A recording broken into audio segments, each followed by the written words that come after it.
রাজ্যপাল সিবি আনন্দ বোসের পদত্যাগ নিয়ে এবার রাজ্যের শিক্ষামন্ত্রী ব্রাত্য বসু এবং তৃণমূল নেতা কুণাল ঘোষ বিস্ময় ও সন্দেহ প্রকাশ করেছেন। ব্রাত্য বসু বিষয়টি বিস্তারিত না জেনে মুখ্যমন্ত্রী মমতা বন্দ্যোপাধ্যায় টুইটকে সমর্থন জানানোর কথা বলেন।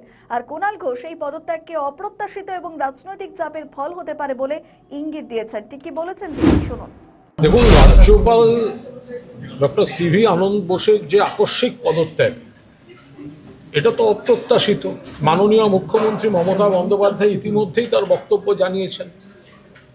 এখন বিজেপি বাংলাকে ঘিরে যে ভয়ঙ্কর চক্রান্ত বা টার্গেট একটা করতে চাইছে এবং বারবার ফেল করছে, সেরকম কোনো চাপ কেন্দ্রীয় স্বরাষ্ট্রমন্ত্রীর তরফ থেকে রাজ্যপালকে দিয়ে করানোর চেষ্টা হচ্ছিল কিনা, চাপের মুখে তিনি চাপটা আর সহ্য করতে না পেরে ইস্তফা দিলেন কিনা, সেগুলো নিয়ে আমরা এখনো কেউ নিশ্চিত নই। তাছাড়া একটা রীতি ভেঙে কেন্দ্রীয় সরকার নতুন রাজ্যপালের নাম জানিয়ে দিচ্ছেন মাননীয় মুখ্যমন্ত্রী বা সরকারের কাছে, কিন্তু মাননীয় মুখ্যমন্ত্রীর সঙ্গে আলোচনা করা হচ্ছে না, তার মতামত নেওয়া হচ্ছে না। এটা সম্পূর্ণ অগণতান্ত্রিক ফ্যাসিবাদী মনোভাব নিয়ে বাংলার প্রতি এই ধরনের আচরণ চালিয়ে যাচ্ছেন কেন্দ্রীয় স্বরাষ্ট্রমন্ত্রী। এই বিষয়ে আমাদের দলের শীর্ষ নেতৃত্ব আরও বিস্তারিত খোঁজখবর নিচ্ছেন। আমাদের তরফ থেকে আর কিছু জানাবার থাকলে নিশ্চিতভাবে যথাসময়ে জানানো হবে। মাননীয় মুখ্যমন্ত্রী তিনি শকড যে ভোটের মুখে এই সময় হঠাৎ এইভাবে রাজ্যপালের পদত্যাগ কেন, মানে কিসের জন্য? যখন বিজেপির এই এসআইআর এবং অন্যান্য সমস্ত নিয়ে নানা ঘটনা দেখা যাচ্ছে, নির্বাচন কমিশন সেখান থেকে জ্ঞানেশ কুমার বা এই ধরনের পদাধিকার এদের ব্যবহার করে নানা অপকীর্তি করানো হচ্ছে, এখন আনন্দ বোসের উপরও এরকম কোনো চাপ দেওয়া হচ্ছিল কিনা যে চাপটা তিনি নিতে পারলেন না, তা নিয়েও প্রশ্ন তোলার অবকাশ থাকছে। আমরা নিশ্চিতভাবে সেসব দিকেও নজর রাখবো। আর একজন রাজ্যপাল ইস্তফা দিচ্ছেন, তো কেন্দ্রীয় সরকার মুখ্যমন্ত্রীর সঙ্গে আলোচনা করবে না, তার মতামত নেবে না। ফলে এটা যেটাই হয়েছে সেটা একটা স্বাভাবিক ঘটনা ঘটেনি। দিনের শেষে যে রাজ্যপালকেই পাঠিয়ে থাকুক কেন্দ্র রাজভবনে, সেই রাজ্যপালকেই কিন্তু মুখ্যমন্ত্রী হিসেবে মমতা বন্দ্যোপাধ্যায়কে শপথ বাক্যটা কিন্তু পাঠ করাতে হবে। এটা যেন অমিত শাহ মনে রাখে। বলছি, এই যে রাজ্যপালের যারা হচ্ছে রিসেন্টলি দেখা যাচ্ছে তারা কেউ ট্রাম শেষ করার আগেই তারা চলে যাচ্ছেন এবং যে চাপের অভিযোগ এখন করছেন, এটা আগের রাজ্যপালের ক্ষেত্রেও আপনারা করেছিলেন। এর সাথে প্রমাণিত। এর আগে ছিলেন ধনখড়, জগদীপ ধনখড়। তিনি চলে যাওয়ার পর তাকে উপরাষ্ট্রপতি করার পর শেষ পর্যন্ত উপরাষ্ট্রপতি পদে তার যে অত্যন্ত তিক্ত অভিজ্ঞতা এবং তাকে শেষ পর্যন্ত বিজেপি ব্যবহার করে ছুঁড়ে ফেলে দিয়েছে, সেগুলো তো আজকে দিনের মতো আলোর মতো স্পষ্ট হয়ে গেছে।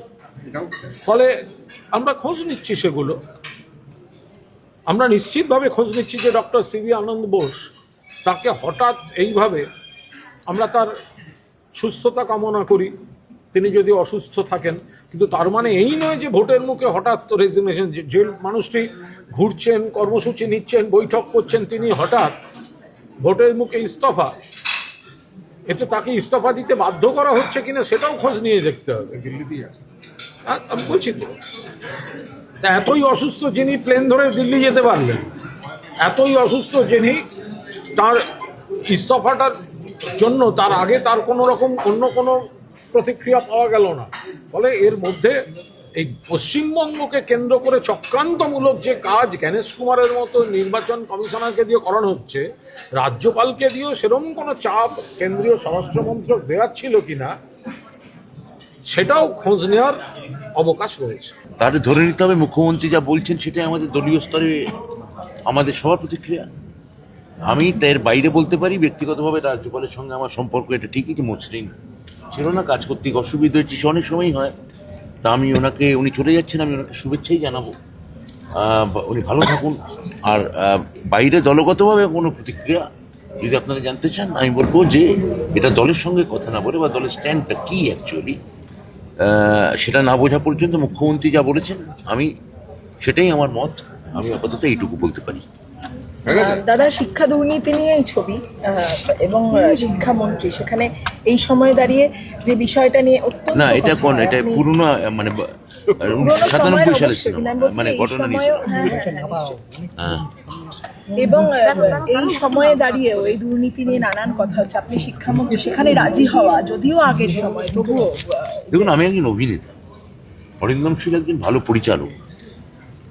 এই চরিত্রটা আমার কাছে ফ্যাসিনেটিং চরিত্র বলে মনে হয়েছে। আমি তো এই প্রথম ছবিতে অভিনয় করছি তা না, আমি দীর্ঘদিন ধরে সিনেমা অভিনয় করে আসছি।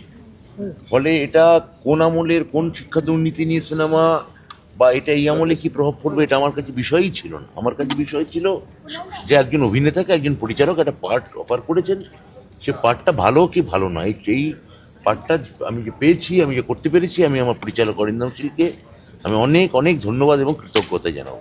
আমাদের ভিডিও ভালো লাগলে লাইক ও শেয়ার করুন, কমেন্ট সেকশনে আপনাদের মতামত জানান। আরও ভিডিও পেতে আমাদের চ্যানেলটিকে সাবস্ক্রাইব করুন এবং প্রতি মুহূর্তে খবরের আপডেট পেতে প্রেস করুন বেল আইকন।